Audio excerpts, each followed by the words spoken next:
this is a video of an a Jewish influencer talking about what's happening in Syria.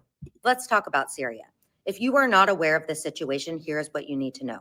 Bashar al-Assad, the Syrian dictator, who used chemical weapons on his own people, has now fled Syria after rebels stormed the capital city of Damascus. So this is a seismic shift in the Middle East.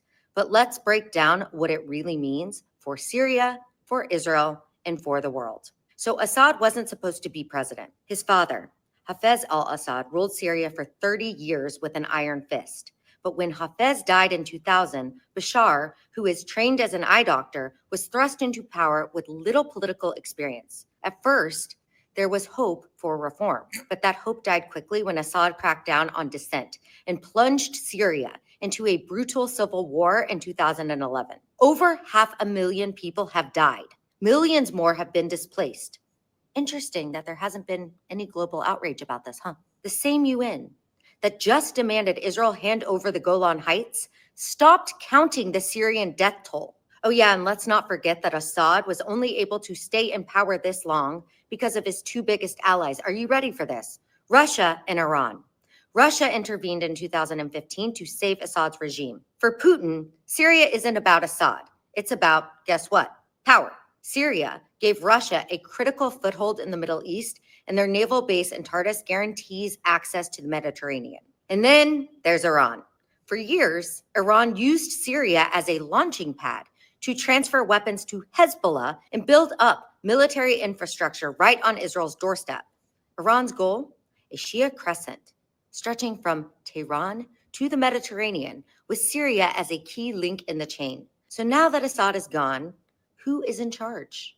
A coalition of radical Islamist groups led by Hayat Tahrir al-Sham, or HTS. They're a former Al-Qaeda affiliate, and their goal is to turn Syria into a Taliban-style theocracy. So yes, Assad's departure is a blow to Iran and to Hezbollah, but the extremists filling the power vacuum pose their own dangers, especially for Israel. For years, Syria has been a hub for weapon transfers and terror operations aimed at Israel.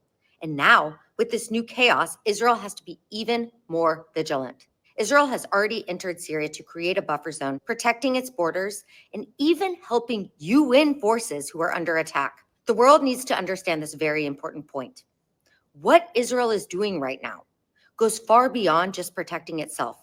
They are stabilizing a region that is at risk of falling into the hands of extremists while they're in the middle of their own seven-front war. I'm sure that they'll receive all the gratitude they deserve for this, right? This also may be a good time to ask, where was the global outrage when Assad used chemical weapons on his own people? Why weren't there mass protests in the streets and on campuses when 500,000 Syrians were slaughtered? Oh, because the world couldn't blame Israel. Got it. Israel has been held to an impossible double standard, but it is time that we start acknowledging the real global threats in the Middle East. And Israel will do what it always does, act as a beacon of stability in a region consumed by chaos, with or without a thank you from the world. So that was Lizzie Savetsky. Lizzie Savetsky is a pro-Israel influencer. She broke down the Syrian conflict pretty well, actually.